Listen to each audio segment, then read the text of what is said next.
இந்த உலகத்தில் எவ்வளவோ உயிரினங்கள் இருக்குது. ஒவ்வொன்றும் ஒவ்வொரு விதமாக சண்டை போடுது.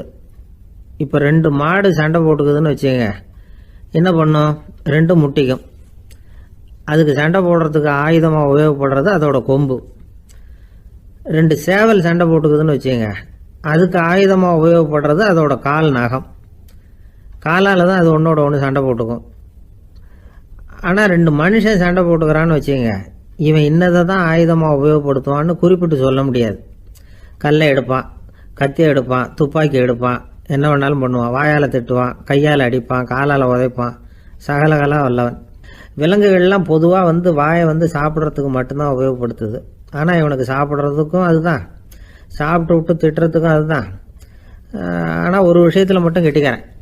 அதாவது நாம் சண்டை போட்டுக்கிட்டாலும் பரவாயில்லை, கோழிகள் சண்டை போடாமல் இருக்கணும் அப்படின்னு ஆசைப்படுறான். எதுக்காக? கோழிகள் சண்டை போடாமல் இருந்தால் நிறைய முட்டைகள் போடுமா, அதுக்காக தான் இந்த அக்கறை. கோழி பண்ணை வச்சிருக்கிறவங்களுக்கு இது ஒரு பெரிய பிரச்சனை. அதாவது பண்ணையில் இருக்கிற கோழிகளுக்குள்ளே அடிக்கடி சண்டை வந்துடும். அதனால் முட்டை உற்பத்தி குறைஞ்சிரும். சரி, இதுக்கு என்ன பண்ணுறது? பண்ணையில் போய் உட்காந்துக்கிட்டு தினமும் பஞ்சாயத்து பேசிகிட்டு இருக்க முடியுமா? அமெரிக்காவில் கோழி பண்ணை வச்சிருக்கிற ஒருத்தர் இதை பற்றி யோசனை பண்ணி பார்த்தாராம். ஒரு வழியையும் கண்டுபிடிச்சிருக்கார். கோழிக்கெல்லாம் மூக்கு கண்ணாடி மாட்டி விட்டுட்டோம்னா அது சண்டை போடுற குணம் குறைஞ்சிரும், முட்டை அதிகமாகிடும். அந்த கண்ணாடியில் உள்ள லென்ஸு சிவப்பு நிறத்தில் இருக்கணும், அவ்வளவுதான் அப்படின்னு அவர் கண்டுபிடிச்சாராம். இது ஏற்கனவே நடைமுறையில் கண்டுபிடிக்கப்பட்ட ஒரு விஷயம். ஆனால் எல்லா கோழிக்கும் சிவப்பு மூக்கு கண்ணாடி எப்படி மாட்டி விடுறது? அப்படியே மாட்டி விட்டாலும் அது நழுவாமல் இருக்கணுமே. இப்போ நாமெல்லாம் நடு வரலால் மூக்கு கண்ணாடி நடுவில் தொட்டு அப்படி ஸ்டைலாக சரி பண்ணிக்கிறோம். அது மாதிரி கோழி எப்படி சரி பண்ணிக்கும்? இதுதான் பிரச்சனை. இதுக்கு அவர் என்ன வழி கண்டுபிடிச்சாருன்னா, கோழிக்கெல்லாம் மூக்கு கண்ணாடிக்கு பதிலாக விழியொட்டு வில்லைகள், கான்டாக்ட் லென்ஸ், அதை பொருத்தி விட்டா என்ன அப்படின்னு யோசனை பண்ணார். அதே மாதிரி பண்ணார். அதே மாதிரி செஞ்சு பார்த்தார், வெற்றி. அதுக்கப்புறம் கோழியெல்லாம் சண்டை போட்டுக்கலையாம், சமாதான பிரியர்கள் ஆகிட்டு தான். கோழிகளுக்கு இயல்பாகவே சண்டை போடுற குணம் உண்டு. ஆனால் அதோட கண்ணுக்கு பார்க்குற பொருள்லாம் ரோஜா நிறத்துலையோ அல்லது இன்னும் சொல்ல போனால் அழுத்தமான சிவப்பு நிறத்துலையோ தெரிஞ்சதுன்னா சண்டை போடுற குணம் குறைஞ்சிருதான். அந்த சமயத்தில் அது அதிகமாகவும் முட்டையிட ஆரம்பிச்சுடுதான். அதே நேரத்தில் இறை எடுக்கிறத கூட குறைச்சிக்குதான். இது ஏன் இப்படி பண்ணுதுங்கிறது விஞ்ஞானிகளுக்கு இன்னமும் புரியலையா. எப்படியோ அமெரிக்க கோழிகள்லாம் கான்டாக்ட் லென்ஸ் பொருத்திக்க ஆரம்பித்தாச்சு. கோழி கழுத்தை பிடிச்சிக்கிட்டு ஒரு சில வினாடிகளில் அதை பொருத்தி விட்றாங்களாம். கோழியோட ஆயுள் பூரா அது அப்படியே இருக்குமா. பண்ணையில் முட்டை உற்பத்தி குறைஞ்சா இது மாதிரி விஞ்ஞானபூர்வமாக பரிகாரம் தேடுறது தான் நல்லது. நமக்கு வேண்டியப்பட்ட ஒருத்தர், அவர் ஒரு கோழி பண்ணை வச்சுருந்தார். அந்த பண்ணையில் பாதி கோழி திடீர்னு செத்து போச்சு. உடனே ஒரு கால்நடை மருத்துவர்கிட்ட போக வேண்டியது தானே. அங்கே போகல. உள்ளூரில் மந்திரம் பண்ணிகிட்டு இருந்த ஒரு சாமியார்கிட்ட போனார். அவர் காலில் விழுந்தார். சாமி, என் பண்ணையில் பாதி கோழி செத்து போட்டுதுன்னார். சாமியார் யோசனை பண்ணார். சரி, பண்ணையில் வாசப்படி கிழக்கு பக்கமாக வச்சுருக்கியா மேற்கு பக்கமாக வச்சுருக்கியான்னு கேட்டார். கிழக்கு பக்கமாக இருக்குன்னார் அவர். அதுதான் தப்பு, மேற்கு பக்கமாக அதை மாற்று, சரியாக போடும்னாராம். அதே போல் அவர் போய் மாற்றிவிட்டார். அப்பவும் பாதி செத்து போச்சு. மறுபடியும் சொன்னார், சாமி மறுபடியும் பாதி கோழி செத்து போட்டுதேன்னார். சரி, கூரை எப்படி போட்டிருக்க? ஓடு போட்டிருக்கியா இல்லை கீத்து போட்டிருக்கியான்னார். ஓடு போட்டிருக்கேன்னாராம் அவர். அதுதான் தப்பு, கீத்து போட்டுரும், சரியாக போடும்னாராம். சரின்னு போய் அதையும் மாற்றி பார்த்தார். மறுபடியும் போயிட்டுது, கோழி செத்து போச்சு. வந்தார். மறுபடியும் பாதி செத்து போச்சு சாமின்னு வந்தார். இவரும் யோசனையை மாற்றி மாற்றி சொல்லிகிட்டே இருக்கிறார். இப்படி அவரும் மாற்றி மாற்றி பார்த்தார். 6வது தடவையாக அவரை தேடிட்டு வந்தார். அந்த சமயத்தில் இவர் ரொம்ப தீவிரமாக யோசனை பண்ணி பார்த்துட்டு, அது சரிப்பா, நீயும் என்கிட்ட சளைக்காமல் வந்துக்கிட்டு இருக்கிற, நானும் யோசனை சொல்லிகிட்டு இருக்கேன். இப்போவும் உங்ககிட்ட சொல்கிறதுக்கு என்கிட்ட யோசனை நிறையா இருக்குது. ஆனால் சோதிக்கிறதுக்கு உங்ககிட்ட கோழி இல்லையே, என்ன பண்ணுறது அப்படின்னாராம். ஒரு ஜென் துறவி, அவருக்கு ரொம்ப வயசாயிட்டுது, கடைசி காலம். நண்பர்களெல்லாம் கூப்பிட்டார். நண்பர்களே, நான் வித்தியாசமான முறையில் சாகணும்னு ஆசைப்படுறேன், அதுக்கு ஏதாவது யோசனை சொல்லுங்களேன் அப்படின்னு கேட்டாராம். நண்பர்கள் சிரித்தாங்க. என்ன பேச்சு பேசுகிறீங்க? சாவறதுங்கிறது என்ன விளையாட்டு கத்தனமான காரியமா அப்படின்னு கேட்டிருக்காங்க. அந்த துறவி கொஞ்ச நேரம் யோசனை பண்ணார். அப்புறம் கேட்டாராம், இது வரைக்கும் யாராவது நடந்துக்கிட்டே இறந்துருக்குறாங்களா அப்படின்னாராம். எல்லாரும் இல்லைன்னாங்களாம். ஒருத்தர் மட்டும் சொல்லியிருக்கார். அப்படியும் ஒருத்தர் இறந்துருக்கிறதாக ஒரு கதையில் படிச்சிருக்கிறேன். ஒரு ஞானியால் தான் அப்படியெல்லாம் செய்ய முடியும் அப்படின்னு அவர் சொன்னாராம். சரி, அப்படின்னா அந்த முறை நமக்கு வேணாம். நின்றுக்கிட்டே யாராவது உயிரை விட்டுருக்காங்களா அப்படின்னு விசாரிச்சாராம். அப்படியும் ஒருத்தர் இறந்துருக்கிறார் அப்படின்னாங்களாம். மறுபடியும் அந்த துறவி யோசனை பண்ணியிருக்கிறார். ஏதாவது வித்தியாசமான முறையில் நாம் போகணும் அப்படிங்கிறது அவருடைய விருப்பம். மனிதன் எப்படி வாழ்கிறானோ அப்படி இறப்பது தான் நல்லது. சரி, யாராவது தலைகீழாக யோகம் செய்யும் நிலையில் இறந்துருக்கிறாங்களா அப்படின்னு விசாரித்தாராம். நண்பர்கள் சிரித்தாங்க. தலைகீழாக நின்னபடி இறந்ததாக நாங்கள் கேள்விப்பட்டதே இல்லை, அது முடியாத காரியம் அப்படின்னு இருக்காங்க. இப்போ அந்த துறவிக்கு திடீர்னு உற்சாகம் வந்துட்டுது. உடனே எழுந்திரிச்சார், தலைகீழாக நின்னார், அப்படியே உயிரை விட்டுட்டார். அவ்வளோதான். அந்த மடாலயத்தில் ஒரே குழப்பம். எப்படி அவரை கீழே இறக்கி படுக்க வைக்கிறது அப்படின்னு புரியல. இப்படி உயிர் விடுறதை பற்றி அவங்க இதுவரைக்கும் கேள்விப்பட்டதும் இல்லை. உண்மையிலேயே இவர் இறந்து தான் போனாராங்கிறதும் தெரியல. சோதித்து பார்த்தாங்க. இதய துடிப்பு, நாடி துடிப்பு எல்லாம் நின்று போயிருந்தது. இவர் எப்பவும் இப்படி தான், என்ன பண்ணுறது இப்போது அப்படின்னு சொல்லி எல்லாரும் குழம்பிக்கிட்டு இருக்கிற சமயத்தில் ஒரு பெரியவர் யோசனை சொன்னார். இந்த துறவியோட மூத்த சகோதரி பக்கத்து மடாலயத்தில் இருக்கிறாங்க, அவங்கள இங்கே அழைச்சிட்டு வந்தால் ஏதாவது வழி கிடைக்கும் அப்படின்னார். அந்த அம்மாவுக்கு 90 வயசு. அழைச்சிட்டு வந்தாங்க. ஒரு குச்சியை ஊன்றிக்கிட்டு அப்படியே மெதுவாக நடந்து வந்தாங்க. தம்பி, தலைகீழாக நின்று உயிர் விட்டு இறக்கிறத பார்த்தாங்க. தம்பின்னு கூப்பிட்டு பார்த்தாங்க, ஒன்றும் காணோம். உடனே என்ன பண்ணாங்க, தன்னுடைய கைத்தடியால் தம்பியோட உடலை ஒரு தட்டு தட்டினாங்க. ஏப்பா, சாகிறப்பவும் உன்னுடைய குறும்புத்தனத்தை விடலையா? இப்படியாடா சாகிறது, ஒழுங்கா செத்து தொலை அப்படின்னாங்களாம். அவ்வளவுதான். உடனே அந்த துறவி திரும்பி நேராக நின்னார். அக்கா, கோவப்படாத, நான் ஒழுங்காக சாகிறேன், எப்படி செத்தா என்ன, எல்லாம் எனக்கு ஒன்று தான் அப்படின்னு சொல்லிவிட்டு அப்படியே தரையில் படுத்து உயிரை விட்டாராம். அதுக்கப்புறம் அந்த அம்மா கோலை கையில் எடுத்துக்கிட்டு அப்படியே திரும்பி கூட பார்க்காம அவங்க பாட்டுக்கு போயிட்டாங்களாம். மரணத்தை ஒரு விளையாட்டாக ஆக்கிய அந்த துறவிக்கு வாழ்க்கையே ஒரு விளையாட்டாக தான் இருந்திருக்குது. எந்த நோக்கமும் இல்லாமல் செயல்படுறதுன்னா என்னங்கிறதும் அவருக்கு தெரிஞ்சிருக்குது. பயனை எதிர்பார்க்காம பணி செய்து வாழ்ந்து மறைந்த மகான் அவர். தம்முடைய தொழிலை விளையாட்டு போல செய்ய தெரிஞ்சவருக்கு வாழ்க்கையே ஒரு விளையாட்டாக மாறிடும். எல்லாமே விளையாட்டாகி விடுகிற போது மரணமும் விளையாட்டாகிவிடும் அப்படிங்கிறது தான் அந்த தத்துவம். ஆனால் அதுக்கு முன்னாடி உங்களுக்குள்ளே இருக்கிற உண்மையான நடிகனை நீங்கள் அடையாளம் கண்டுபிடிக்கணும். நீங்கள் நடிக்க வேண்டியதே இல்லை, நீங்கள் ஏற்கனவே நடிச்சுக்கிட்டு தான் இருக்கிறீங்க. நீங்கள் இந்த உண்மையை தெரிஞ்சுக்கணும், அவ்வளவுதான். இதுதான் ஞானிகளுடைய கருத்து. வாழ்க்கையை சரியாக புரிஞ்சுக்கிட்டா எல்லாமே நடிப்புங்கிறது புரியும். கல்யாண பத்திரிக்கை அனுப்பியிருந்தேனே, ஏண்டா வரலன்னு கேட்டானா ஒருத்தன். வந்திருந்தேனே அப்படின்னானா இவன். டேய், ஏண்டா போய் சொல்கிற, நான் பத்திரிக்கையே உனக்கு அனுப்பலையே அப்படின்ட்டுருக்கான் அவன். அதுக்கு இவன் சொன்னானா, பத்திரிக்கை அனுப்புனேன்னு நீ போய் சொல்கிறப்போ கல்யாணத்துக்கு வந்தேன்னு நான் போய் சொல்லக்கூடாதா அப்படின்னானா. சில பேர் எப்படின்னா, அவங்க பேசுகிற வார்த்தை ஒரு மாதிரியாக இருக்கும், அதுக்கு அர்த்தம் வேற மாதிரியாக இருக்கும். அதனால நாம் அவசரப்பட்டு ஒரு முடிவுக்கு வந்துடக்கூடாது, யோசிச்சு பார்க்கணும். இல்லைன்னா விவரம் தெரிஞ்சவங்களை கேட்டு அதுக்கு அர்த்தம் என்னன்னு கண்டுபிடிக்கணும். ஒரு ஊரில் ஒரு பெரியவர் இருந்தார். அவருக்கு 3 பிள்ளைங்க. கடைசி காலத்தில் அவர் அந்த 3 பிள்ளைங்களையும் கிட்டத்தில் கூப்பிட்டு 3 அறிவுரைகளை சொல்லிவிட்டு கண்ணை மூடிட்டார். அவர் சொன்ன அறிவுரைகள் என்ன தெரியுமா? பெத்த தாய்க்கு சோறு போடாதே, இது ஒரு அறிவுரை. கொடுத்த கடனை கேட்காதே, இது ஒரு அறிவுரை. விதைச்ச நிலத்துக்கு வேலி போடாதே, இது ஒரு அறிவுரை. என்ன இது எல்லாம் ஒரு மாதிரியா இருக்குது, இதெல்லாம் பார்த்தா அறிவுரை மாதிரியா தெரியுது, என்னப்பா இப்படி சொல்றிய அப்படின்னு கேட்கலாம்னா அவர் அதுக்குள்ள கண்ணை மூடிட்டார்.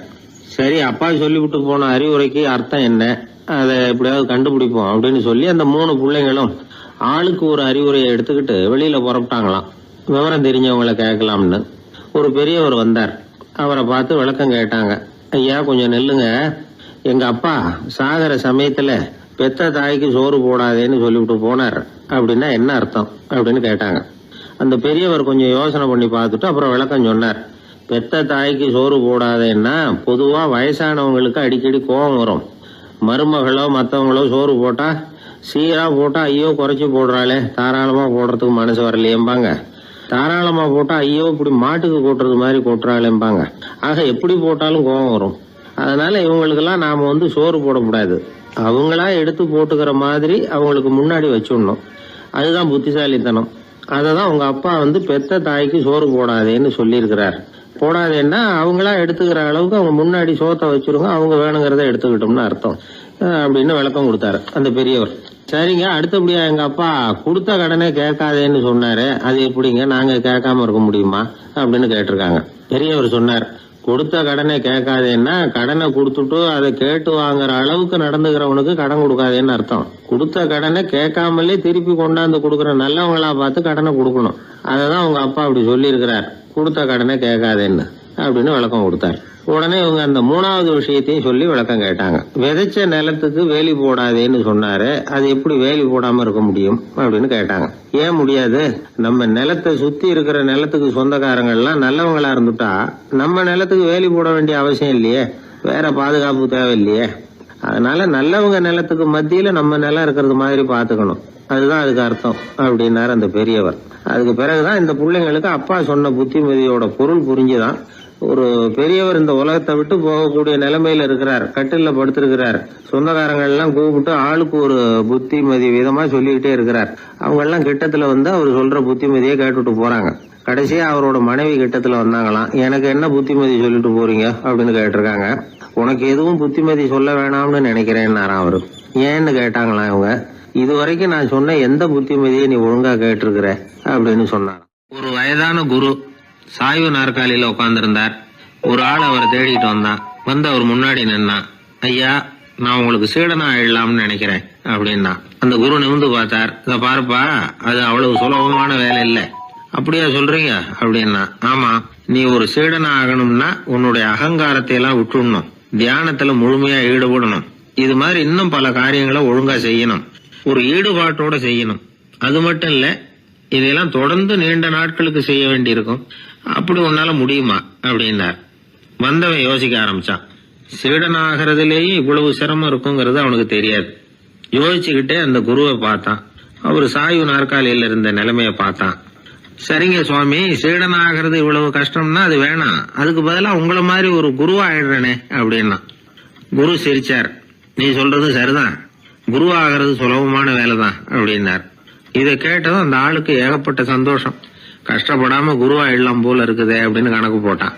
பிறகு அந்த குரு சொன்னார், நீ குருவாயிட்டா பல சீடர்களுக்கு தலைவனா ஆகணும், அவங்கள வழி நடத்தி செல்லணும். அது கஷ்டமாச்சே. ஏன்னா பல பேர் கோவப்படுறவங்களா இருப்பாங்க, சில சமயம் சண்டை கூட போட்டுக்குவாங்க, சொல்றத கேட்க மாட்டாங்க, பணிவு இருக்காது. இப்படிப்பட்டவங்களை எல்லாம் சமாளிக்கிறதுங்கிறது ரொம்ப ஆபத்தான விஷயமாச்சேன்னார். என்ன சுவாமி, இப்ப கொஞ்ச நேரத்துக்கு முன்னாடி தானே சொன்னீங்க குருவா ஆகிறது சுலபம்னு அப்படின்னா. ஆமா, அது சரிதான். இப்ப என்னையே பாரு, நான் எவ்வளவு ஓய்வா இருக்கிறேன். ஆனா ஒண்ணு, ஒருத்தன் பல சீடர்களை வந்து வழி நடத்தி செல்லணும், அல்லது ஒரு சீடன் ஆயிடணும். இப்படி ரெண்டுல ஒண்ணு ஆனாதான் நல்லது அப்படின்னாரு அவரு. அவன் இப்ப ரொம்ப குழம்பி போயிட்டான். ஏன்னா மாத்தி மாத்தி ஒவ்வொரு விதமா சொல்றாருன்னு. சுவாமி, நீங்க சொல்றத பார்த்தா ரெண்டுமே கஷ்டமான காரியமா தான் தோணுது. என்ன முடிவு எடுக்கிறதுன்னு எனக்கு புரியல. அதனால உங்களுடைய அபிப்பிராயம் என்ன, அதை சொல்லுங்க அப்படின்னு கேட்டான். இப்ப அந்த குரு சொன்னார், நீ பல சீடர்களின் தொல்லைகளுக்கு ஆளாகிறத விட நீயே முதல்ல சீடனாகி தொல்லைப்படுறதுதான் சரியா இருக்கும். ஏன்னா அப்ப நீ உன்னுடைய பிரச்சனையை மட்டும்தான் கவனிக்க வேண்டியிருக்கும். குரு ஆயிட்டீன்னா பல பேருடைய பிரச்சனையில தலையிட வேண்டியிருக்கும் அப்படின்னார். ஒரு உண்மையான குருவுக்கும் சீடனுக்கும் உள்ள உறவுங்கிறது ரொம்ப பயன் கருதாத ஒரு அன்பு கலப்பு. ரெண்டு இயற்கையான முழுமை நெருங்கி வந்து ஒன்றோட ஒன்று கலக்கிறது.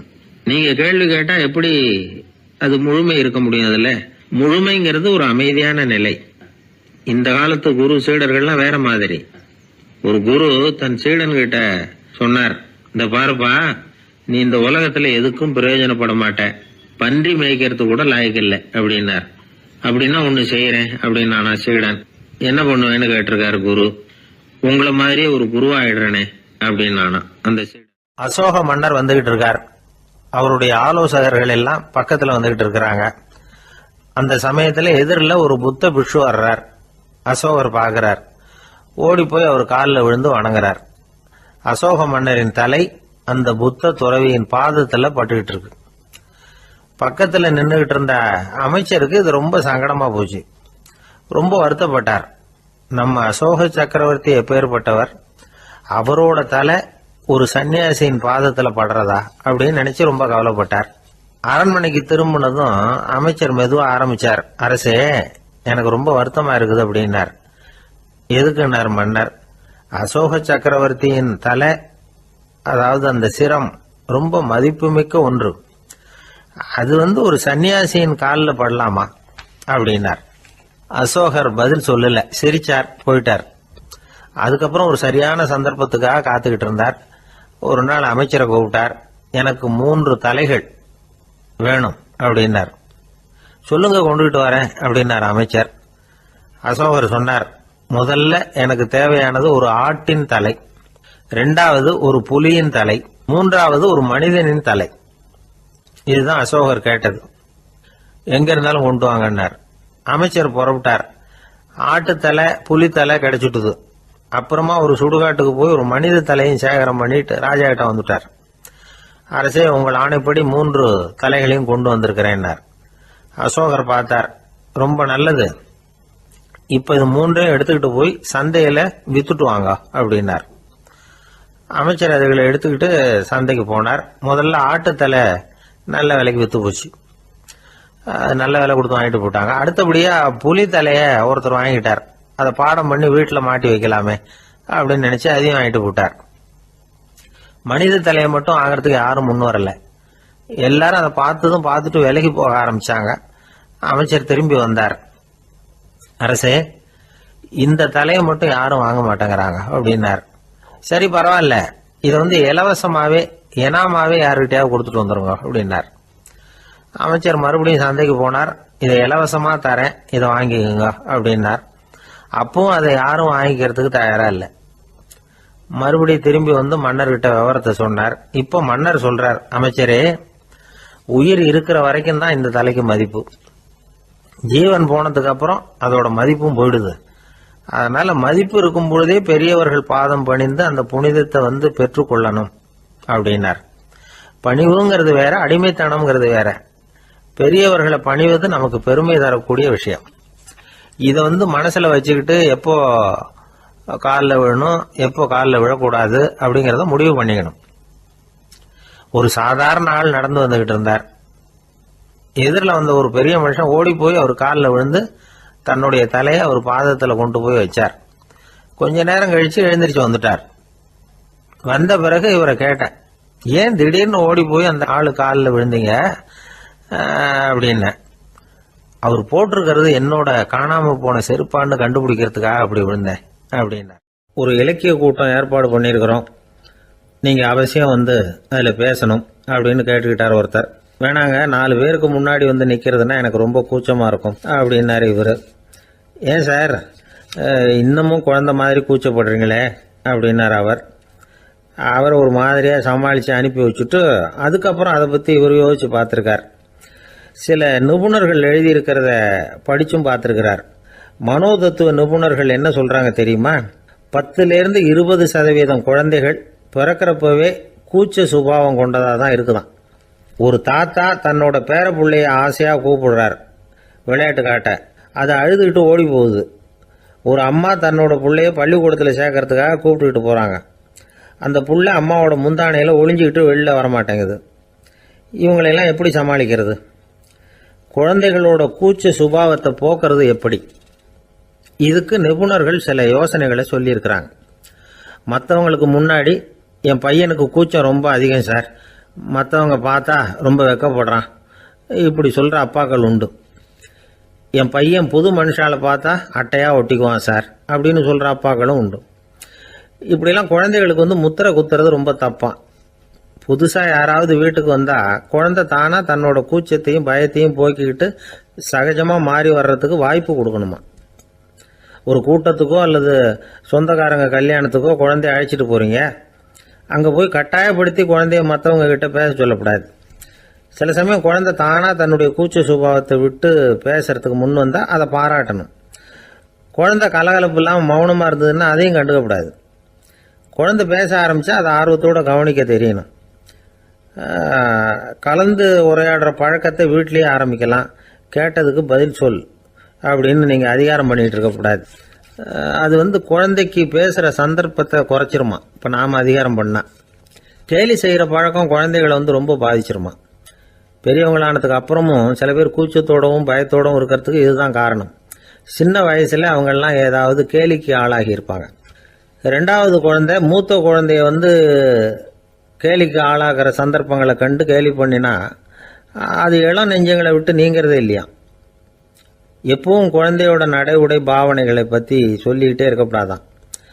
அதுவே கூச்ச சுபாவத்தை கொண்டுட்டு வந்துடுமா. அப்பா எங்கேன்னு யாராவது கேட்டால் இது மாதிரி இன்ன காரியத்துக்காக வெளியில் போயிருக்கார், இத்தனை மணிக்கு திரும்பி வருவார் அப்படின்னு சொல்கிற அளவுக்கு குழந்தைகளை வந்து பழக்கப்படுத்தி வைக்கணும். ஃபோன்லேயே யாராவது விசாரித்தா கூட இது மாதிரி பதில் சொல்லு அப்படின்னு சொல்லணும்.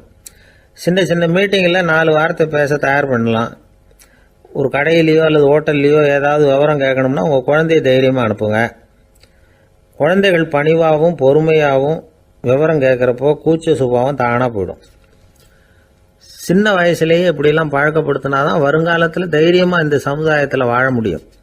இல்லைன்னா 60 வயசுலேயும் அடுப்பங்கரையை விட்டு வெளில வர்றதுக்கு கூச்சப்பட்டுக்கிட்டு தான் இருக்க வேண்டியிருக்கும். இந்த காலத்து பிள்ளைங்க எவ்வளவோ பரவாயில்ல, எதுக்கும் தயங்குறதில்ல, கூச்சப்படுறதில்ல. ஒரு அம்மா அடுப்பங்கரையிலேருந்து சத்தம் போட்டாங்க, டேய் ராமு, தயவு பண்ணி அந்த டிவியை நிறுத்துறா, அந்த பெண்ணோட குரல் மகா மோசம், அடுப்பங்கரையில் இருக்கிற என்னாலேயே அதை சகிச்சிக்க முடியல அப்படின்னாங்களாம். உடனே பையன் கொஞ்சம் கூட தயங்காமல் பதில் சொல்கிறான், அம்மா இந்த குரல் டிவியிலேருந்து வரல, எதிர்த்த விட்டு மாமி தான் இங்கே வந்திருக்கிறாங்க, அவங்க தான் இப்போ என்னோட பேசிக்கிட்டு இருக்கிறாங்க அப்படின்னு நான். ஒருத்தர் சிகரெட்டும் கையுமா வந்தார். சார், இந்த புகைப்பிடிக்கிற பழக்கத்தை நிறுத்தி போடணும்னு தான் பார்க்குறேன், முடியலன்னார்.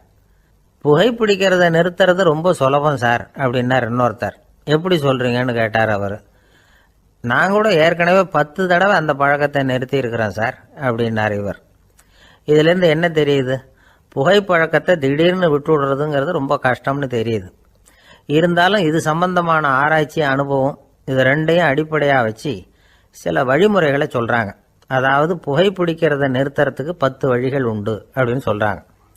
அது என்னங்கிறத தெரிஞ்சுக்கிட்டா உபயோகப்படுதான்னு பார்க்கலாமே. முதல் கருத்து என்னன்னா, கொஞ்ச நாளைக்கு புகைப்பிடிக்கிற நண்பர்களை விட்டு விலகி இருக்கணும். இதனால் புகைப்பிடிக்கிற ஆசை குறையும். அந்த பழக்கத்தை மறுபடியும் ஆரம்பிக்கப்படாதுங்கிற எண்ணம் உறுதிப்படும்.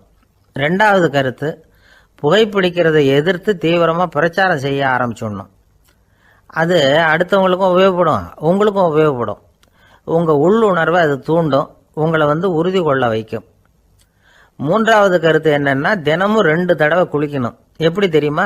முதல்ல வெது வெதுப்பான தண்ணீர், அப்புறம் குளிர்ந்த தண்ணீர், இப்படி மாறி மாறி குளிக்கணுமா. 4வது கருத்து, உடற்பயிற்சிகள் செய்யணும்.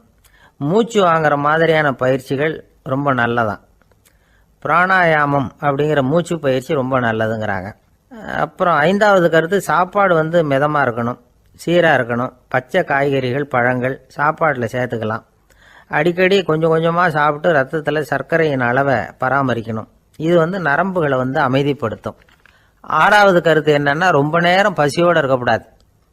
புகைப்பிடிக்கிறத நிறுத்த முயற்சி செய்யும் பொழுது எடை குறைப்பு நடவடிக்கைகளை மேற்கொள்ளக்கூடாது. 7வது கருத்து, காப்பி, தேநீர், மதுபானம், அப்புறம் போதைப் பொருள்கள் கலந்த உணவுகள் இதெல்லாம் வேணாம். புகைப்பிடிக்கிறத அதெல்லாம் ஊக்கப்படுத்தும். கடுகு, மிளகு, அப்புறம் காரமான பொருள்களை தவிர்க்கணும். உப்பு அளவை குறைக்கணும். தினமும் 10 குவளை தண்ணீராவது குடிக்கணும். வெறும் தண்ணி புகைப்பிடிக்கிற ஆவலை வந்து தணிக்குதான். 8வது கருத்து, கையில் வந்து சிகரெட்டு, புகையில ஏதாவது இருந்தால் உடனே தூக்கி எறிஞ்சிருங்க. அது கையில் இருக்கிற வரைக்கும் புகைப்பிடிக்கிற ஆசை வந்துக்கிட்டே இருக்கும். 9வது கருத்து என்னன்னா, இறை நம்பிக்கை உள்ளவங்க புகைப்பிடிக்கிற எண்ணம் வர்றப்போவெல்லாம் பிரார்த்தனை செய்ய ஆரம்பிச்சுடலாம். 10வது கருத்து, உங்களுக்கு ரொம்பவும் வேண்டியவங்க யாரோ அவங்கக்கிட்ட எல்லாம் நீங்கள் புகைப்பிடிக்கிறத நிறுத்தி விட்டதா சொல்லிவிடுங்க. இந்த 10 வழிகளையும் கடைபிடிக்க ஆரம்பிச்சுட்டா புகைப்பிடிக்கும் பழக்கத்தை நிறுத்தி விடலாம் அப்படின்னு சொல்கிறாங்க அனுபவப்பட்டவங்க. முயற்சி பண்ணி பார்க்கலாம். ஒரு முக்கியமான இடத்துல நின்றுக்கிட்டு இருந்தார் ஒருத்தர். அங்கே வந்த இன்னொருத்தர், ஏன் சார் இந்த இடத்துல சிகரெட் பிடிக்கலாமா அப்படின்னு அனுமதி கேட்டார். இந்த இடத்துல சிகரெட் பிடிக்கக்கூடாதுங்க அப்படின்னாரு இவர். நீங்கள் இப்படி சொல்கிறீங்க, ஆனால் இந்த இடத்துல கீழே நிறைய சிகரெட் துண்டுகள் கிடக்குதே, அவங்கெல்லாம் யார்? அவங்கெல்லாம் உங்கள் மாதிரி என்கிட்ட அனுமதி கேட்காதவங்க அப்படின்னாராம் இவர். ஒரே ஒரு ஊரில் ஒரு அம்மா இருந்தாங்க. அந்த அம்மாவுக்கு ஒரே ஒரு பிள்ளையாண்டான். அவனுக்கு ரொம்ப அக்கறையோடு கல்யாணம் பண்ணி வச்சாங்க. கல்யாணம் முடிஞ்சதும் மருமக பொண்ணு வீட்டுக்கு வந்து சேர்ந்தது. அப்பாடா, என் கடமை முடிஞ்சது, இனிமேல் அக்கடான்னு எங்கேயாவது ஒரு மூலையில் படுத்து கிடக்கலாம் அப்படின்னு நினச்சாங்க அந்த அம்மா. ஆனால் நினைக்கிறபடி எங்கே நடக்குது? அதுக்கப்புறம் தான் பிரச்சனையே ஆரம்பமாச்சு. மருமகள் குணம் சரியில்லை, ஒரு மாதிரி. அந்த பொண்ணு வீட்டுக்கு வந்ததுமே முதல் வேலையாக மாமியாரை பார்த்து, அதுதான் நான் வந்துட்டேன்ல, இனிமேல் உங்களுக்கு என்ன வேலைங்க, புறப்பட வேண்டியது தானே, காசி ராமேஸ்வரம்னு எங்கேயாவது போங்க அப்படின்னுட்டு தான். மாமியாரை பார்த்தாங்க, கொஞ்சம் யோசனை பண்ணாங்க. இந்த பாருமா, நீ இப்படி சொல்கிறதுக்கு முன்னாடியே வீட்டை விட்டு புறப்படணுங்கிற முடிவுக்கு நான் வந்துட்டேன். வீட்டை மட்டும் இல்லை, இந்த உலகத்தை விட்டே கூட போகிறதுக்கு தயாராக இருக்கிறேன். ஆனால் ஒரே ஒரு விஷயத்துக்காக என் உயிரை கையில் பிடிச்சிக்கிட்டு இருக்கிறேன் அப்படின்னாங்களாம். என்ன விஷயம்னு கேட்டுது இந்த மருமக பொண்ணு. வேற ஒன்றும் இல்லை, என் பிள்ளைக்கு கல்யாணம் பண்ணி வச்சுட்டேன். ஒரு பேர புள்ள பிறந்து அதை என் கண்ணால் பார்த்துட்டேன்னா நான் எங்கே வேணும்னாலும் போகிறதுக்கு தயாராக இருக்கிறேன் அப்படின்னாங்களாம் அந்த மாமியார். மாமியார் இப்படி சொல்கிறதுலேயும் நியாயம் இருக்கிறதாக பட்டுது அந்த பொண்ணுக்கு. சரி, அப்படியே இருந்து பார்த்துட்டு போகலாம் அப்படின்னு அனுமதி கொடுத்துது. கொஞ்ச காலத்தில் ஒரு பேரன் பிறந்தான். அந்த அம்மாவும் பேரனை கண்ணால் பார்த்துட்டாங்க. சரி, பேரனை பார்த்தாச்சுல்ல, இனிமேல் புறப்பட வேண்டியது தானே அப்படின்னுது மருமக பொண்ணு. மாமியார் பார்த்தாங்க, நீ சொல்கிறது சரிதாம்மா, அதில் ஒன்றும் தப்பு இல்லை. என்னோட பேரன் உங்களை அம்மா அப்பான்னு கூப்பிடுறதை என் காது குளிர கேட்டுட்டு போயிடுறேனே அப்படின்னாங்களாம். சரி, அந்த ஆசையை நிறைவேறட்டும் அப்படின்னு காத்துக்கிட்டு இருந்தாங்க. பேரன் வளர்ந்தான், நடந்தான், பள்ளிக்கூடம் போனால் பெரியவனானான். மருமக பொண்ணு மறுபடியும் மாமியாரை விரட்ட ஆரம்பிச்சுட்டுது, இன்னும் புறப்புள்ளையான்னு. இதை பாருமா, இது வரைக்கும் இருந்துட்டேன். பேரனோட கல்யாணத்தையும் கண்ணால் பார்த்தா தான் இந்த கட்டை வேகம் போல் இருக்குது அப்படின்னு சொல்லி ஒரு மாதிரியாக பேச ஆரம்பித்தாங்க. இதுவும் நியாயமான ஆசையாக தான் படுது அப்படின்னு அது யோசிச்சிருக்கு அந்த பொண்ணு. சரின்னு அதுக்கும் ஒத்துக்கிட்டது. உடனே பேரனுடைய கல்யாணமும் முடிஞ்சது ஒரு வழியாக. இனிமேல் ஒரு நொடி கூட இங்கே இருக்கக்கூடாது, புறப்படுங்க அப்படின்னு மாமியாரை விரட்டிச்சான் அந்த பொண்ணு. இப்போ அந்த மாமியார் தன்னோட மருமகளை பார்த்து சொல்கிறாங்க, இதோ கிளம்பிட்டேம்மா, என் மூட்டை முடிச்செல்லாம் கட்டிக்கிட்டேன், புறப்பட்டுவிட்டேன். அப்படியே நீயும் உன் துணிமணிகளை மூட்டை கட்டிக்கிட்டு கிளம்பிடும், என்னோட சேர்ந்து 2 பேருமா சேர்ந்து போயிடலாம் அப்படின்னாங்களாம். அந்த பொண்ணு முழிக்குது. முழிக்காதே, உனக்கும் ஒரு மருமக வந்துட்டா, இனிமேல் நீயும் ஒரு மாமியார் தானே, உனக்கும் இனிமேல் இங்கே வேலை இல்லை, புறப்படு அப்படின்னாங்களாம். அப்போ தான் அந்த பொண்ணு சிந்திக்க ஆரம்பிச்சுதான், தன்னோட தவறு புரிஞ்சுதான். இந்த தகவலை கேட்டுக்கிட்டு இருக்கிற மருமகள்லாம் இதை பற்றி கொஞ்சம் யோசித்து பார்க்கணுங்கிறதுக்காகத்தான் இதை சொல்கிறோம் மாமியார்கள் சார்பாக. கொஞ்ச நாளைக்கு முன்னாடி ஒரு பொண்ணை பார்த்து பேசுகிற சந்தர்ப்பம் கிடைச்சிது ஒரு கல்யாண வீட்டில். அந்த பொண்ணு சொல்லிச்சு, சார் எனக்கு கல்யாணம் ஆகி 15 வருஷம் ஆகுது, நான் மாமியார்கிட்ட சண்டை போட்டதே இல்லை அப்படின்னு ரொம்ப அடக்கமாக சொல்லிச்சு. அது எப்படிம்மா சாத்தியமாச்சுன்னு கேட்டோம். எனக்கு கல்யாணம் ஆகி 15 வருஷம்தான் ஆச்சு, ஆனால் என் மாமியார் செத்து போய் 20 வருஷத்துக்கு மேலே ஆயிட்டுது அப்படின்னு. ஒரு ராஜா ஊரெல்லாம் சுற்றி பார்த்துட்டு வரலாம்னு ஒரு நாள் புறப்பட்டு போனார். ஒரு இடத்துல தறி நெசவு வேலை ரொம்ப மும்முரமாக நடந்துக்கிட்டு இருந்தது. ஒரு பெரியவர் தறியால் நெசவு வேலை செஞ்சுக்கிட்டு இருந்தார். பக்கத்தில் ஒரு அழகான பொண்ணு உட்காந்து நூலை சுற்றிக்கிட்டு இருக்குது. ராஜா அந்த பெரியவரை பார்த்து யார் இந்த பொண்ணுன்னு விசாரித்தார். ராஜா அப்படி கேட்டதும் அவருக்கு ரொம்ப பெருமையாக போயிட்டுது. ஏன்னா உட்காந்துருந்தது அவரோட மகள். அரசே, இது என்னுடைய மகள், இவ வேகமாக நூல் திரிக்கக்கூடியவள், வைக்கோலை எடுத்து இவ திரிச்சா கூட அது எல்லாம் பவுனழையாக வெளியில் வரும் அப்படின்னு ஒரு ராசி இவளுக்கு அப்படின்னு ரொம்ப பெருமையாக ராஜா கிட்ட சொன்னார். ராஜா இதை கேட்டதும் அசந்துட்டார். அப்படியா, இவ்வளவு அழகும் சாமர்த்தியமும் உள்ள இந்த பொண்ணு என்னோட வரட்டுமே, இவளை என் மருமகளை ஆக்கிக்கிறேன் அப்படின்னார் ராஜா. அந்த பெரியவருக்கு ஒன்றும் புரியல. ஏதோ கொஞ்சம் பெருமையாக சொல்ல போக அது இப்படி ஆயிட்டுதே அப்படின்னு கவலைப்பட்டார். இருந்தாலும் ராஜா பேச்ச தட்ட முடியுமா, மகளை அனுப்பி வச்சுட்டார். ராஜா அந்த பொண்ணை அரண்மனைக்கு அழைச்சிட்டு வந்தார். அங்கே ஒரு அறையில் வச்சு பூட்டி விட்டார். அந்த ரூமு நிறைய வைக்கோலை கொண்டாந்து போட்டு அடைச்சாங்க. 3 ராட்டைகள் வேற வச்சுருந்தாங்க. நாளைக்கு பொழுது விடியறதுக்குள்ளே நீ இந்த வைக்கோலையெல்லாம் தங்க இழைகளாக மாற்றி காட்டணும். நாளைக்கு காலம்புறம் வந்து நான் இந்த அறை கதவை திறப்பேன். உன் தகப்பன் சொன்னது மாதிரி எல்லாம் தங்கமாக மாறி இருக்கணும், இல்லைன்னா நீ உயிர் தப்ப முடியாது அப்படின்னு உத்தரவு போட்டார். பாவம் அந்த பொண்ணு என்ன பண்ணும், பகல் பூரா அழுதுகிட்டே உட்காந்துருக்குது. ராத்திரி பூராவும் தூக்கம் வரல. மறுநாள் அதிகாலை நேரத்தில் யாரோ கதவை தட்டுற சத்தம் கேட்டுது. பயந்துக்கிட்டே கதவை திறக்கிறா. திறந்து பார்த்தா வெளியில் 3 அவலட்சணமான பெண்கள். ஒருத்திக்கு வந்து கால் அகலமாக முறை மாதிரி இருக்குது, இன்னொருத்திக்கு கட்டை விரல் கரண்டி மாதிரி பெருசாக இருக்குது, 3வது பொண்ணுக்கு உதடு தடித்து ரப்பர் மாதிரி தொங்கிக்கிட்டு இருக்கு. யார் நீங்கள், உங்களுக்கு என்ன வேணும் அப்படின்னு கேட்குது இந்த பொண்ணு. நாங்கள் உங்களுக்கு உதவி செய்யறதுக்கு தான் வந்திருக்கிறோம் அப்படின்னு சொல்லி உள்ளே வந்தாங்க, உட்காந்தாங்க. கொஞ்ச நேரத்துக்குள்ளே உள்ளே இருந்த வைக்கோலையெல்லாம் தங்க இழைகளாக மாற்றி கொடுத்துட்டு போயிட்டாங்க. காலையில் ராஜா வந்தார், பார்த்தார். ஆஹா பேஷுனார். இன்னும் கொஞ்சம் வைக்கோலை கொண்டாந்து அந்த ரூமில் போட சொன்னார். இந்த வைக்கோலையும் இன்னைக்கு தங்கமாக மாற்றிவிடு, நாளைக்கு மறுநாள் உனக்கும் இளவரசனுக்கும் கல்யாணம்னு சொல்லிவிட்டார். இன்னைக்கு ராத்திரி அந்த 3 பொண்ணுங்களும் வந்தாங்க. வைக்கோலை பொண்ணு இழைகளாக மாற்றினாங்க, புறப்பட்டாங்க. இந்த பொண்ணு அவங்க காலில் விழுந்து வணங்கினா, என் உசுரை காப்பாற்றினீங்க, உங்களுக்கு நான் என்ன கைமாறு செய்ய போகிறேன் அப்படின்னா. பயப்படாத, நீ விரும்பினா எங்களுக்கு ஒரு உதவி செய்யலாம். உன்னுடைய கல்யாணத்துக்கு நாங்கள் 3 பேரும் வரோம். நீ எங்களை வரவேற்று ராஜாக்கிட்டையும் இளவரசர்கிட்டையும் நாங்கள் உன்னோட பெரியப்பா பொண்ணுங்கன்னு சொல்லி அறிமுகப்படுத்தி வை, நாங்கள் விருந்து சாப்பிட்டுட்டு போயிடுறோம் அப்படின்னாங்க. ரொம்பவும் சந்தோஷமாக சரின்னு ஒத்துக்கிட்டா. கல்யாண நாள் வந்தது. கல்யாணம் ரொம்ப கோலாகலமாக நடந்துக்கிட்டு இருக்கு. எல்லா தேசத்து ராஜா ராணிகளும் வந்துக்கிட்டு இருக்கிறாங்க. அந்த 3 அவலட்சணமான பொண்ணுங்களும் சேர்ந்தாங்க. யார் இவங்கன்னு கேட்டார் ராஜா. என் பெரியப்பா பொண்ணுங்க அப்படின்னா அந்த பொண்ணு. காலும் உதடும் கட்டை விரலும் ஏன் இப்படி உங்களுக்கு அவலட்சணம் ஆயிட்டுது அப்படின்னு கேட்டார். அதுக்கு அந்த பொண்ணுங்க பதில் சொன்னாங்க. என்ன செய்யறது, ஓயாமல் வைக்கோலை நூற்று ஒருத்தியோட கட்டை விரல் அப்படி கரண்டி மாதிரி ஆயிட்டுது. நாக்கில் தொட்டு தொட்டு திரிச்சதுனால ஒருத்தியோட உதடு அப்படி ஆயிட்டுது. காலால் கட்டையை அழுத்தி அழுத்தி தறி போட்டதுனால இன்னொருத்தையோட கால் அப்படி ஆயிட்டுது. உங்கள் மருமகளாக வந்திருக்கிற இந்த பொண்ணு அந்த 3ஐயுமே செய்ய தெரிஞ்சவ தான். என்ன ஆக போதும் இன்னும் கொஞ்ச நாளில் அப்படின்னாங்க. அவ்வளவுதான். ராஜா பயந்துட்டார். அம்மா, இன்னையிலேருந்து நீ இளவரசனின் மனைவி. நீ எப்பவும் அழகாக இருக்கணும். அதனால் நீ இனிமேல் வைக்கோலை திரிக்கவே கூடாது அப்படின்னு உத்தரவு போட்டார். அவளை இக்கட்டான சூழ்நிலையிலிருந்து காப்பாற்றின அந்த 3 பொண்ணுங்களும் சந்தோஷமாக திரும்பி போயிட்டாங்களாம். சுவாமி சின்மயானந்தர் இந்த கதையை சொல்லியிருக்கிறார். தன்னலம் மறந்து சுயலாபத்தை தியாகம் செய்கிறது வைக்கோல்ல இருந்து தங்க இழைய நூக்கிறது மாதிரி அப்படிங்கிறார் அவர். அது இருக்கட்டும், இப்ப நம்ம கதைக்கு வருவோம். ஒரு ராஜா தன்னோட மகனுக்கு சுயவரம் நடத்தினார். எல்லா தேசத்தில இருந்தும் ராஜகுமாரர்கள் வந்திருந்தாங்க. ராஜகுமாரியை கல்யாணம் பண்ணிக்கலாம்ங்கிற ஆசையில் சுயம்பர மண்டபத்திலிருந்து எல்லா ராஜகுமாரர்களும் அலறி அடிச்சுக்கிட்டு வெளியில் ஓடி வந்துகிட்டு இருக்கிறாங்களாம். ஏன் இப்படி எல்லாரும் மிரண்டு போய் ஓடி வர்றாங்கன்னு கேட்டார் ஒருத்தர். அதுக்கு இன்னொருத்தர் விவரம் சொன்னார். ராஜகுமாரியை இன்னைக்கு தான் அவங்க நேரில் பார்த்தாங்களாம், அதுதான் அப்படி ஓடி வந்துகிட்டு இருக்கிறாங்க அப்படின்னார். ஒரு பெரிய கிராமம். அந்த கிராமத்தில் ஒரு பண்ணையார் வீடு. அதுதான் அந்த கிராமத்திலேயே பெரிய வீடு. ஒரு நாள் ஒரு திருடன் அந்த கிராமத்துக்கு வந்தான். சுற்றி பார்த்தான். அந்த பண்ணையார் வீடு கண்ணில் பட்டுது.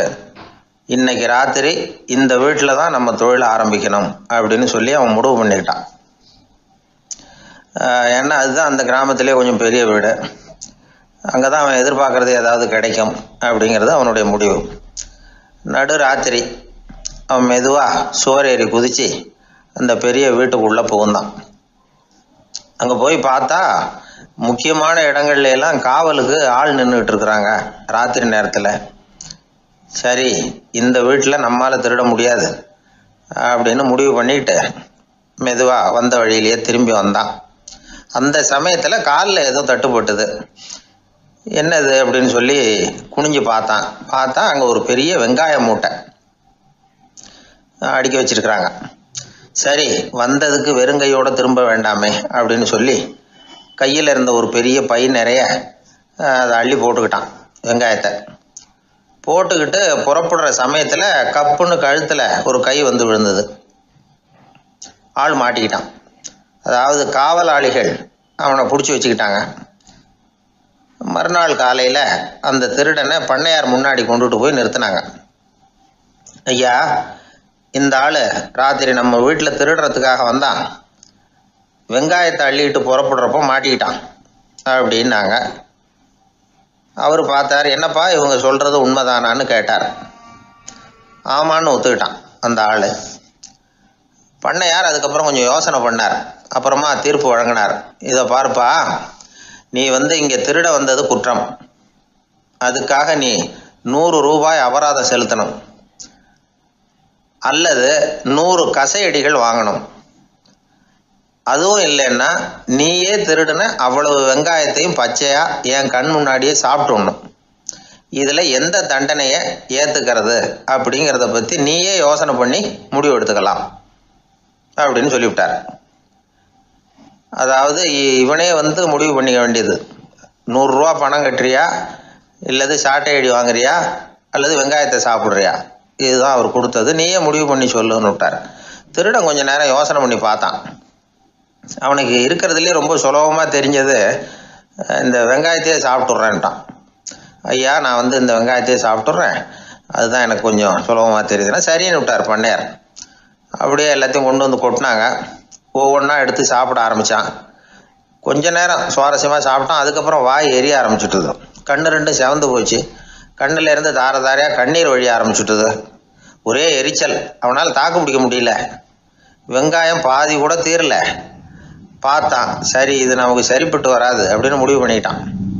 ஐயா, என்னை மன்னிச்சுக்கோங்க, இது என்னால் முடியாது போல இருக்கு, பேசாமல் எனக்கு 100 ஷார்ட் ஐடியா கொடுத்துருங்க அப்படின்னா. அவரும் சரின்னார். ஷார்ட் ஐடி விழ ஆரம்பிச்சிது.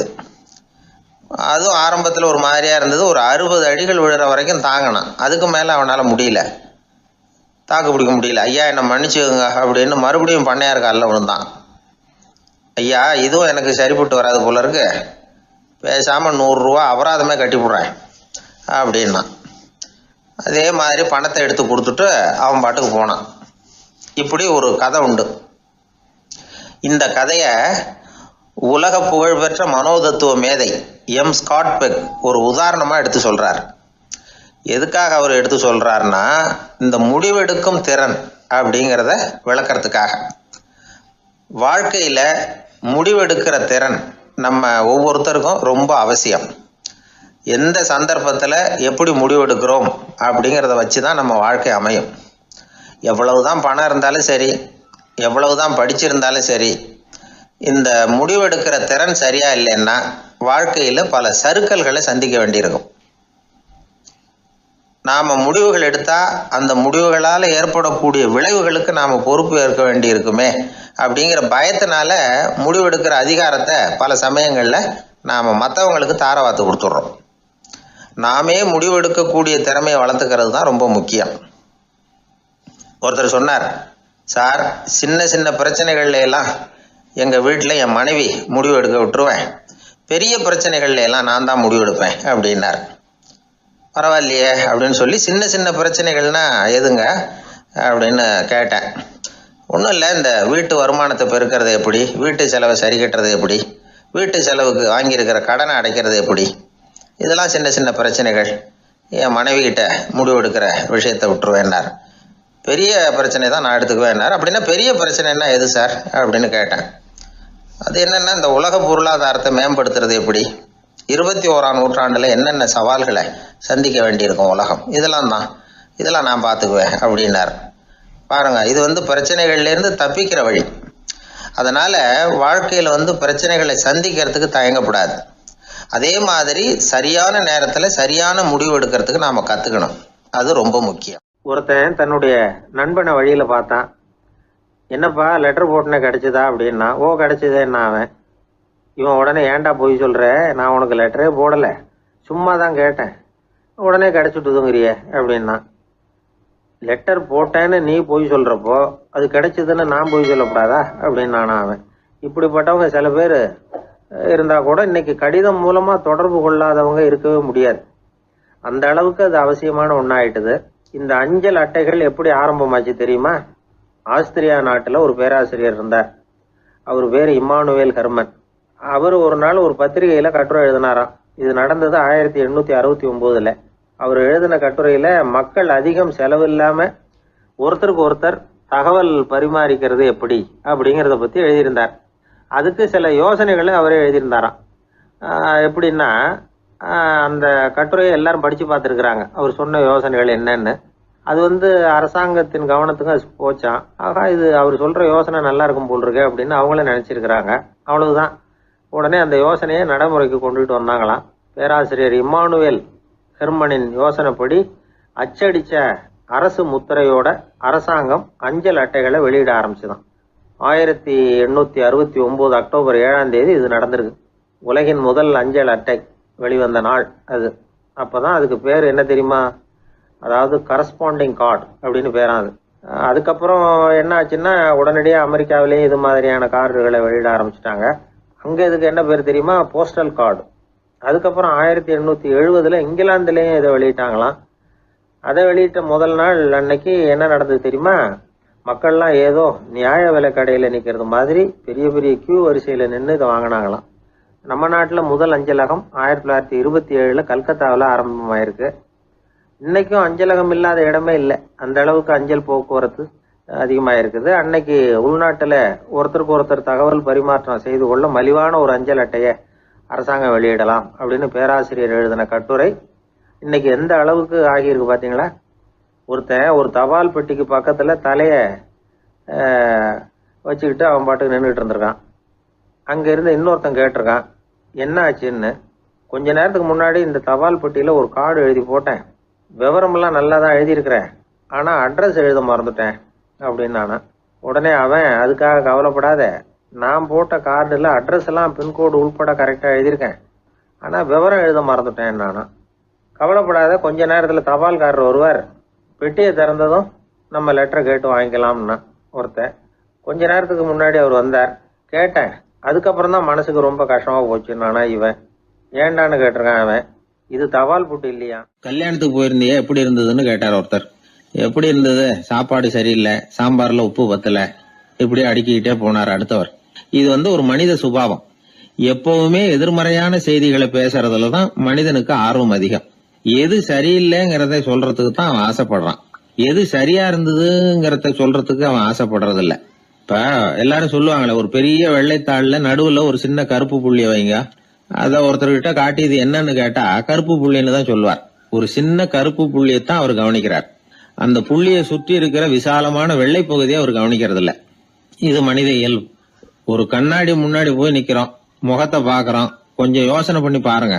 முகத்துல நமக்கு பிடிக்காத பகுதியை தான் முதல்ல கவனிப்போம். கன்னத்துல ஒரு பரு இருந்ததுன்னா அதுதான் முதல்ல நம்ம கண்ணுல படும். கருப்பா ஒரு மச்சம் இருந்தா அதைத்தான் நாம முதல்ல கவனிக்கிறோம். ஒரு சின்ன காயம் இருந்ததுன்னா ரொம்ப கவனிச்சு கூர்ந்து பாக்குறோம்.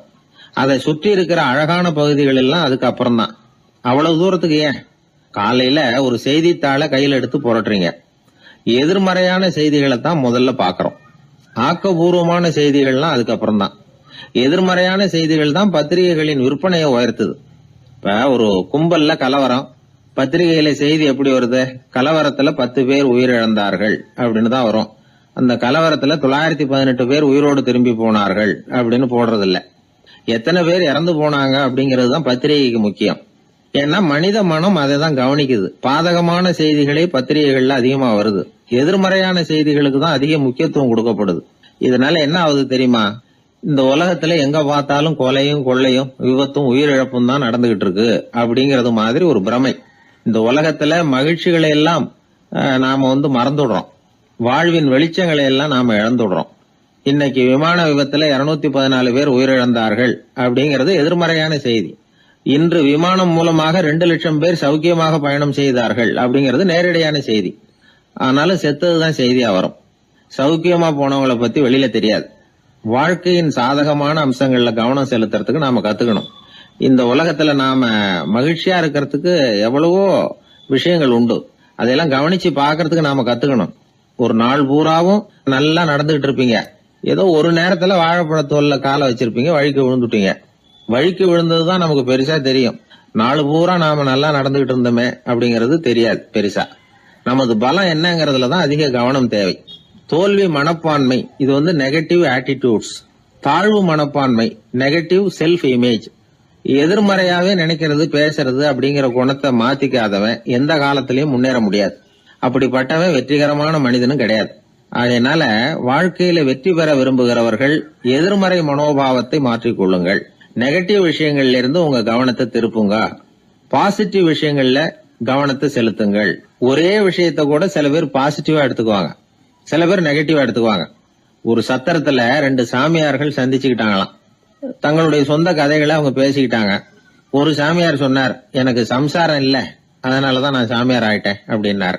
இன்னொருத்தர் சொன்னார், எனக்கு சம்சாரம் இருக்கா, அதனால நான் சாமியார் ஆயிட்டேன் அப்படின்னார். அதனால வாழ்க்கைய அவரவர்கள் பாக்குற பார்வை வேற வேற மாதிரி. எதையும் எதிர்மறையா எடுத்துக்கப்படாது, ஆக்கப்பூர்வமா எடுத்துக்கணும். அப்படிங்கறத புரிஞ்சுக்கிட்டோம்னா நம்ம வாழ்க்கையில வெற்றி நிச்சயம். எதிர்காலத்தை நினைச்சா எனக்கு ரொம்ப பயமா இருக்கு சார் அப்படின்னு சொல்றவங்க நிறைய பேர் இருக்கிறாங்க. அதாவது பயப்படாத மனிதர்கள்னு யாருமே கிடையாது.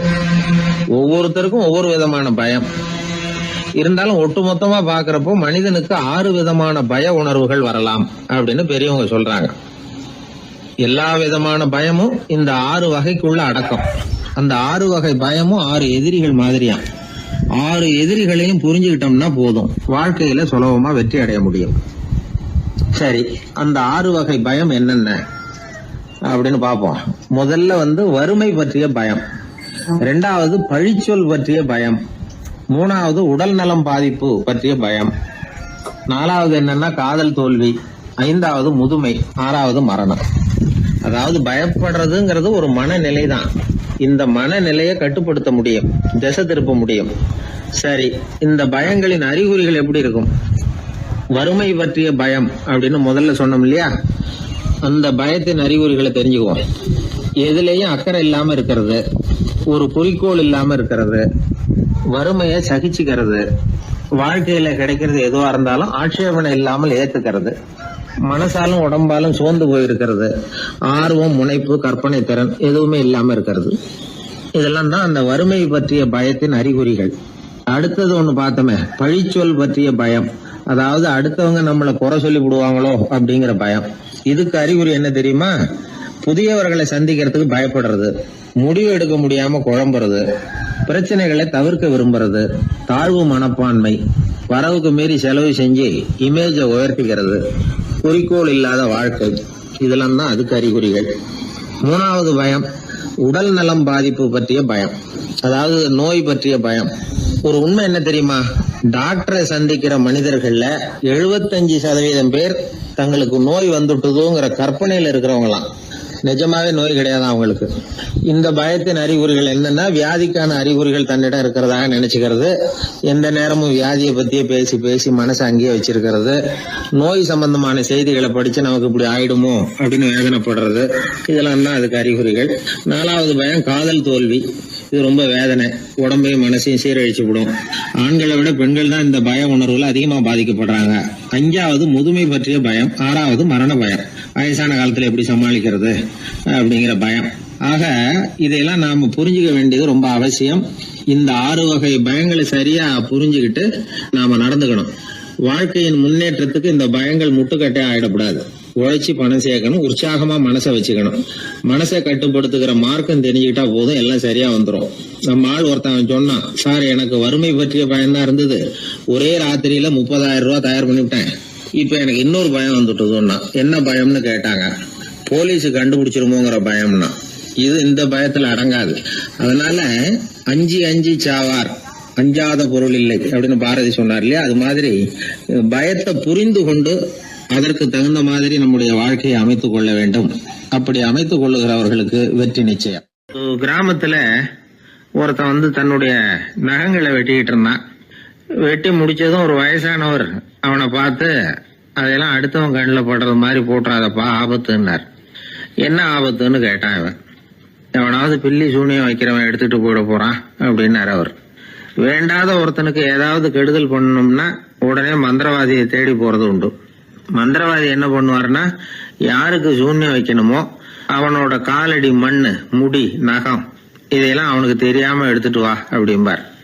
இது மட்டும் இல்ல, அழுக்கு துணி, வேறு மனித உருவம் மாதிரி செய்யப்பட்ட பொம்மை இதெல்லாம் கூட மந்திரவாதிகள் பயன்படுத்துறது உண்டு. இதெல்லாம் ஏமாத்து வேலை. மனிதனுடைய முடி, நகம் இதெல்லாம் வெட்ட வெட்ட வளருது இல்லையா, அதனால அதுக்குள்ள உயிர் இருக்கிறதாக ஆதி மனிதர்கள் நம்பி இருப்பாங்க. அதனால மனுஷங்கிட்ட இருந்து அதெல்லாம் பிரிக்கப்பட்ட பிறகும் கூட அதுகளுக்கும் அந்த மனுஷனுக்கும் தொடர்பு இருக்கிறதாக அவங்க நம்பினாங்க. அந்த நம்பிக்கை தொடர்ந்து அதோட விளைவாதான் இன்னைக்கு மந்திரவாதிகள் நகத்தையும் முடியையும் எடுக்கிறாங்க. அந்த நகத்துக்கும் முடிக்கும் ஒரு பாதிப்பு உண்டாக்குனா அது சம்பந்தப்பட்டவனுக்கு போய் சேரும் அப்படிங்கறது அவங்க நினைப்பு. அவ்வளவுதான் விஷயம். இது மாதிரி நம்பிக்கைகள் தான் இன்னைக்கு நகம், முடி இதையெல்லாம் மற்றவங்க கண்ணில் படும்படி போடக்கூடாது அப்படிங்கிற வழக்கத்தை உண்டாக்கி விட்டுது. ஒருத்தர் பேர் என்னன்னு கேட்டு தெரிஞ்சுட்டு போய் அந்த பேரை வச்சு அவனோட ராசி பலனை கணிச்சு அவனுக்கு ஏற்பட இருக்கிற கெட்ட நேரத்துல அவனுக்கு சூன்யம் வச்சா அது உடனே பலிக்கும் அப்படின்னு ஒரு நம்பிக்கை. அது மட்டும் இல்ல, சூன்ய தகட்டுல பேரை எழுதி புதைக்கிறதும் உண்டு. இதனாலதான் பெண்கள் கணவன் பேரை சொல்லாத பழக்கம் ஏற்பட்டுதான். அதாவது பேரை கேட்டுக்கிட்டு போய் ஏதாவது கெடுதல் பண்ணிவிட்டா என்ன பண்றது அப்படிங்கிற பயம். அப்படி ஆரம்பிச்ச பழக்கம்தான் இன்னைக்கு ஏதோ மரியாதைக்காக கணவன் பேரை பிறர் முன்னிலையில சொல்றது இல்லை அப்படிங்கறது மாதிரி ஆயிட்டுது. மந்திரவாதிகள் நம்ம ஊர்ல மட்டும்தான் இருக்கிறாங்கன்னு நினைக்காதீங்க, உலகம் பூரா உண்டு. பிசி தீவில் வாழக்கூடிய மக்கள் என்ன செய்வாங்களாம் தெரியுமா?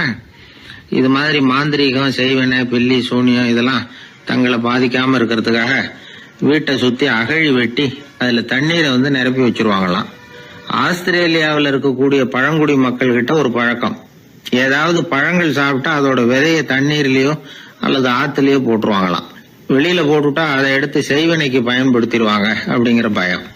இது மாதிரி உலகம் பூராவும் செய்வினையின் மூலம் அடுத்தவங்களுக்கு பாதிப்பை உண்டு பண்ண முடியும் அப்படிங்கிற நம்பிக்கை இருக்கத்தான் செய்யுது. பொதுவா எல்லா ஊர்லயுமே நகம், முடி, காலடி மண்ணு, மனித உருவ பொம்மை இததான் மந்திரவாதிகள் பயன்படுத்துறாங்களாம்.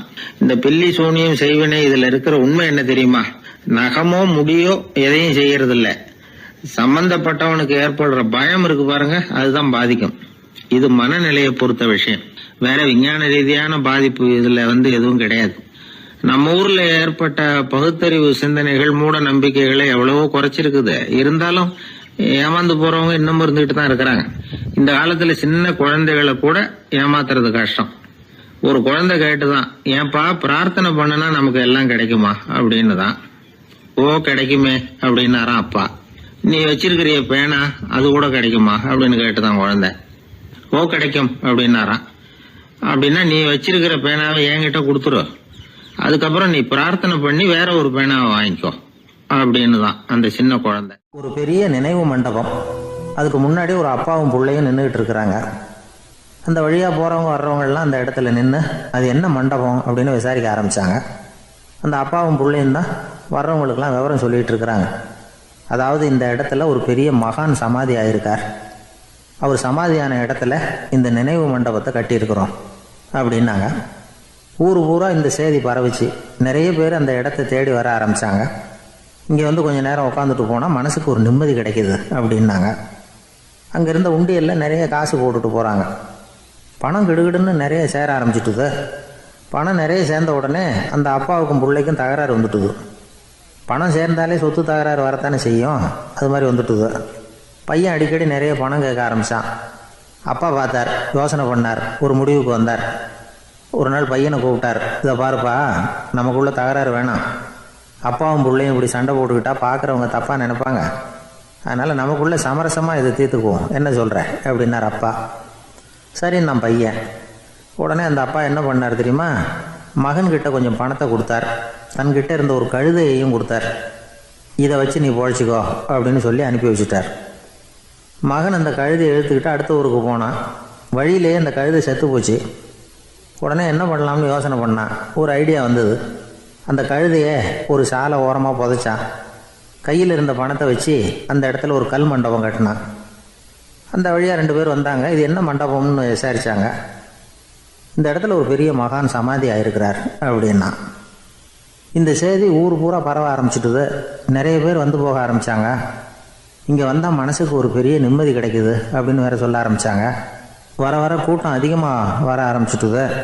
உண்டியலில் பணம் நிறைய சேர்ந்துட்டுது. நகையெல்லாம் கூட கழட்டி காணிக்கையாக போட ஆரம்பிச்சிட்டாங்க. அப்பாவை விட மகன் பெரிய ஆளாயிட்டான். இதை கேள்விப்பட்டார் அப்பா. பையனை பார்த்துட்டு வரலாம்னு ஒரு நாள் புறப்பட்டு வந்தார். பையன் ஓஹோன்னு இருக்கிறான். பங்களா, காரு எல்லாம் வந்துட்டுது. எப்படிடா இந்த அளவுக்கு ஆனே அப்படின்னு விசாரித்தார். அப்பா, எல்லாம் உங்கள் ஆசீர்வாதம் தான், நீங்கள் கொடுத்த மூலதனத்தை வச்சு தான் இவ்வளவும் சம்பாதிச்சேன் அப்படின்னு நான் பையன். அது எப்படிறான்னு விசாரித்தார். அப்பா, நீங்கள் ஒரு கழுதை குட்டியும் கொஞ்சம் பணமும் என்கிட்ட கொடுத்து அனுப்பி வச்சிங்க. அதை எடுத்துக்கிட்டு வந்தேன். வர்ற வழியில் அந்த கழுதை செத்து போச்சு. உடனே யோசனை பண்ணேன், அந்த கழுதையை இந்த இடத்துல புதைச்சேன். கையில் இருந்த பணத்தை வச்சு மண்டபம் கட்டினேன். மகான் ஒருத்தர் சமாதி ஆயிருக்கார் அப்படின்னு வதந்தியை கிளப்பி விட்டேன். ஜனங்கள்லாம் ஏமாந்து போய் காசை கொண்டாந்து போட ஆரம்பிச்சிட்டாங்க. நான் பொழைச்சிக்கிட்டு இருக்கிறேன் அப்படின்னா. இப்போதான்டா நீ என் புள்ள அப்படின்னு சொல்லி சந்தோஷப்பட்டாரான் அந்த அப்பா. ஏன் அப்படி சொல்கிறீங்கன்னு கேட்டிருக்கான் பையன். கழுதை குட்டியை புதைச்சி மண்டபம் கட்டியிருக்கிற நீ, ஏற்கனவே நம்ம ஊரில் நாம் கட்டியிருக்கிறோமே மண்டபம், அது இந்த கழுதையோட அம்மாவை புதைச்ச இடம். மகான் சமாதி ஆயிருக்காருன்னு நானும் சும்மா கப்ஸா தான் விட்டுக்கிட்டு இருக்கேன் அப்படின்னாராம் அப்பா. முட்டாள் ஜனங்களை நினச்சி அந்த 2 பேரும் சத்தம் போட்டு சிரிச்சாங்களாம். மனுஷன் ஏமாத்துறது ரொம்ப சுலபம். என் கூட படித்த ஒருத்தன் திடீர்னு ஒரு நாள் எல்லாருக்கும் அருள் வாக்கு சொல்ல ஆரம்பிச்சிட்டான். அவன் ஒரு ஆஃபீஸ்லேயும் வேலை பார்க்குறான். ஆஃபீஸில் உள்ளவங்கெல்லாம் அவங்ககிட்ட வந்து அருள் வாக்கு கேட்குறது வழக்கம். ஒரு நாள் நான் அவன் முன்னாடி போய் உட்காந்து பேசிக்கிட்டு இருந்தேன். அப்போ அதே ஆஃபீஸில் வேலை பார்க்குற ஒருத்தர் அவங்ககிட்ட வந்து, சுவாமி, என் மேஜையில் வச்சுருந்த பேனா திடீர்னு காணாமல் போட்டுது, அது திரும்ப கிடைக்குமா எனக்கு அப்படின்னு கேட்டார்.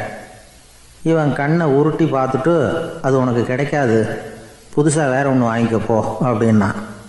சரின்னு அவர் போயிட்டார். அவர் போனதுக்கப்புறம் நான் மெதுவாக இவனை பார்த்து, அது எப்படிறா அது உனக்கு கிடைக்காதுன்னு அவ்வளோ உறுதியாக அவர்கிட்ட சொன்னேன் அப்படின்னு கேட்டேன். இவன் மெதுவாக என் காதுகிட்ட வந்து, அந்த பேனாவை கிளப்புனதே நான் தான் அப்படிங்கிறான். ஒரு ஊரில் ஒரு ஆள் இருந்தான்.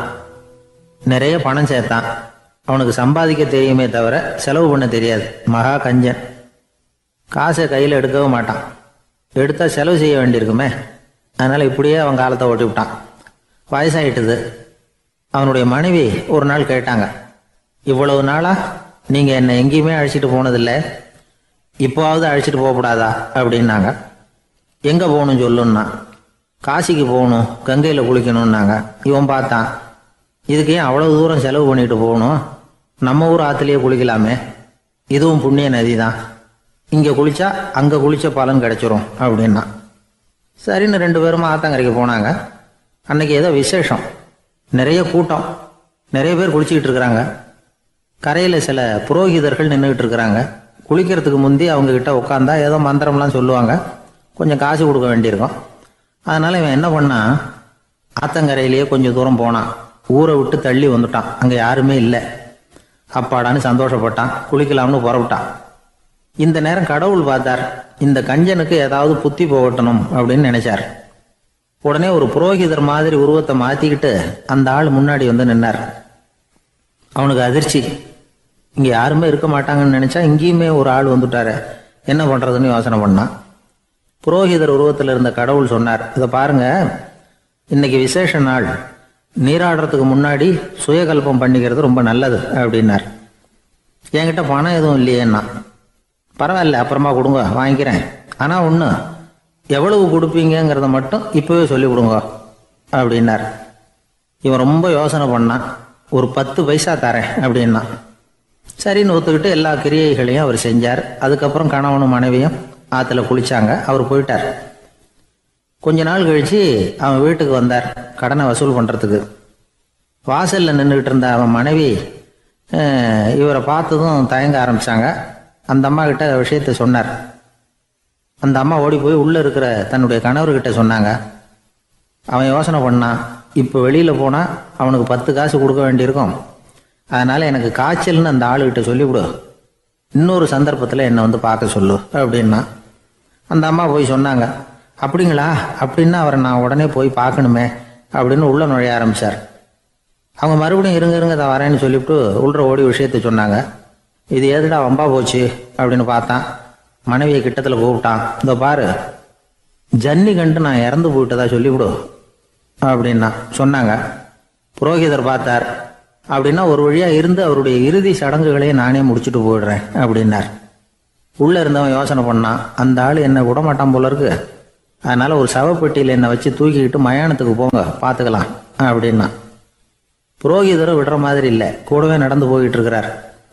அங்கே இறக்கி சடங்குகளை முடிச்சுட்டு தீ வைக்கிற நேரம் பொட்டிக்குள்ளே இருந்த நம்ம ஆள் அலறி அடிச்சுட்டு வெளியில் ஓடி வந்தான். புரோகிதர் உருவத்தில் இருந்த கடவுள் சிரிச்சார், தன்னுடைய சுய உருவத்தை காட்டினார். அதுக்கப்புறம் அவனை கூப்பிட்டு, இதை பாருப்பா, ஏன் இப்படி அல்லாடுற, ஏதாவது வரம் வேணும்னா கேள் தரேன் அப்படின்னார். அவன் யோசனை பண்ணான். பகவானே, ஒரே ஒரு வரம் தான் உங்ககிட்ட கேட்கணும்னா. என்ன வேணும் கேளுன்னார்.